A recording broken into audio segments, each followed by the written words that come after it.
Խոսափողի մոտ Աթիրա Իսրաֆիլն է։ Այժմ ձեր ուշադրության եք ներկայացնում լուրեր Ադրբեջանից։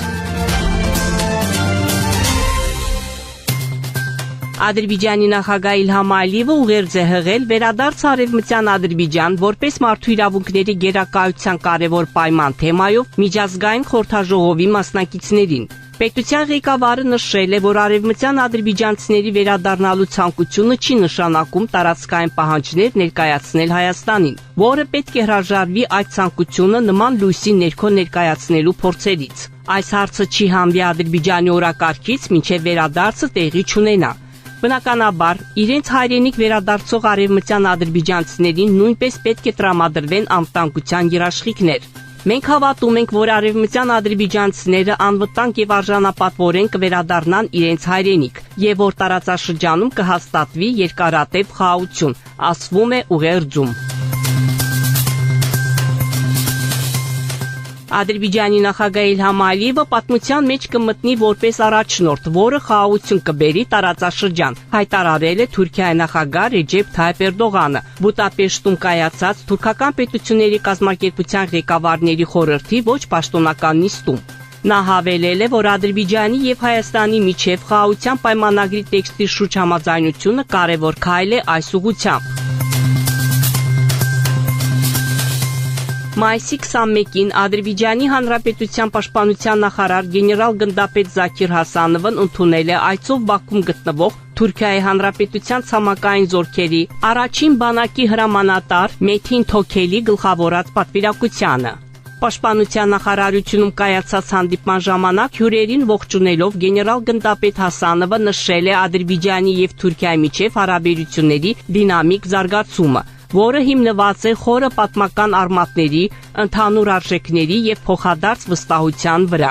Շնորհակալություն հայտնելով անկեղծ ընդունելության եւ հյուրընկալության համար, բանակի գեներալ Թոքելը ընդգծելով ադրբեջանական բանակի զարգացման գործում ակնհայտ առաջընթացը, նշել է, որ դա անկեղծ ուրախություն է պատճառում ինչպես Ադրբեջանի Հանրապետությունում, այնպես էլ եղբայրական Թուրքիայում։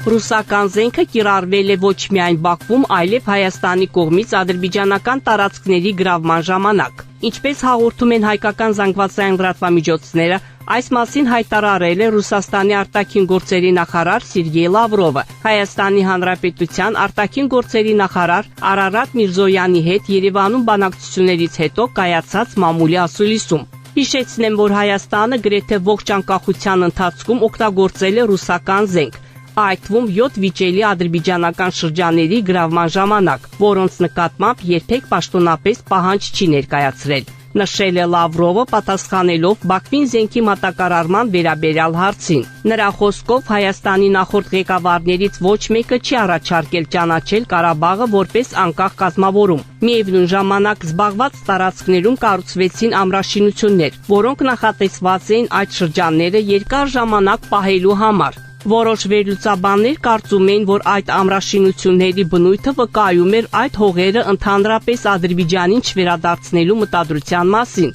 հավելել է Լավրովը։ Ադրբեջանի օկուպացիայից ազատագրված տարածքներում ավարտվեցին առանց 2025 համատեղ զորավարժությունները, որոնք անցկացվում էին Իրանի Իսլամական Հանրապետությունից ներգրաված անձնակազմի մասնակցությամբ։ Սցենարի համաձայն մասնակիցները հաջողությամբ կատարել են վարժանքների տարբեր փուլերում տրված առաջադրանքներ։ Երկու երկրների զինծառայողները ցուցաբերել են բարձր պրոֆեսիոնալիզմ։ Առանց 2025 համատեղ զորավարժությունները հատուկ նշանակություն ունեն ադրբեջանի-իրանական կապերի եւ համագործակցության ամրապնդման առումով։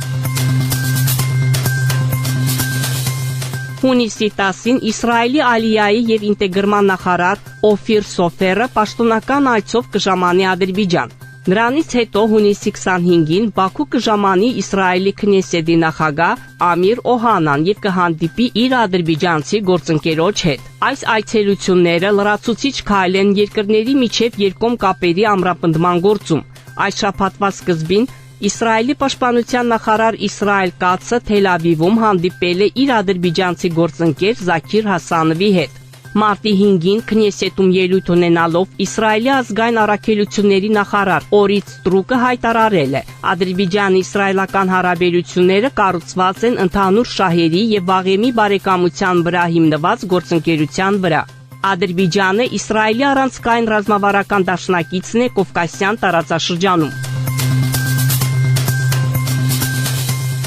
Ներկայումս ավելի քան 80 բժիշկ եւ միջին օղակի բժշկական աշխատողներ աշխատանքով ապահովվել են Ադրբեջանի երկարատև օկուպացիայից ազատագրված տարածքներում։ Ինչպես հայտնել են բժշկական տարածքային ստորաբաժանումների կառավարման ասոցիացիայի մամուլի ծառայությունից, ներկայումս ազատագրված տարածքներում գործում են 5 հիվանդանոց, 7 ընտանեկան առողջության կենտրոն, 2 բուժկետ եւ 1 պոլիկլինիկա։ Դրանցում աշխատում են 27 բժիշկ եւ 55 միջին օղակի բժշկական աշխատող։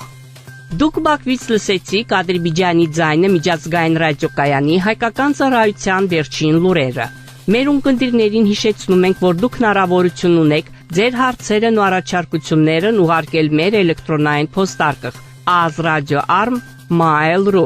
Մեկ անգամ եւս կրկնում ենք մեր հասցեն azradio@mail.ru։ Սպասում ենք ձեր նամակների։